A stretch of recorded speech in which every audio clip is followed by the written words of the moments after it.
অনেক অনেক কোশ্চেন আসে আমি সংসার সামলিয়ে এত কাজ কিভাবে করি, আমি কোন ট্রাইপড দিয়ে ভিডিও মেক করি। আবার এটাও জিজ্ঞেস করেন আপনাদের সুতা নাকি অগোছালো হয়ে যায়, এলোমেলো হয়ে যায়, আমার সুতা কীরকম থাকে সেটা দেখানোর জন্য। বেসিক্যালি আমি যেহেতু প্রচুর কাজ করি, সুতা আসলে গুছিয়ে রাখার মতো সময়ই হয় না, সুতা এর আগেই শেষ হয়ে যায়। এই যে এরকমই থাকে সুতা নর্মালি, আর যেগুলো একটু সুন্দর করে বা বেশি সুতা সেটা সুন্দর থাকে, আদারওয়াইজ কিন্তু সুতাগুলো খুব একটা সাজিয়ে গুছিয়ে রাখা যায় না।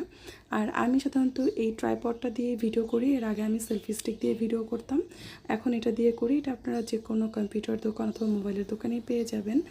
আর এই যে পাশাপাশি রান্না করি, সেলাই করি, এভাবে করি সংসারের কাজের পাশাপাশি আমি আমার এই শখের কাজগুলো করে থাকি। এখানে আমি একটা আচার বানাচ্ছি, একেবারে লেটকা আমের আচার, টকঝাল মিষ্টি। তো এখন এটা একটু পরপরই নাড়াচাড়া করতে হয়, তাই আমি পাশে বসেই এটা সেলাইও করছি আর রান্নাও করছি।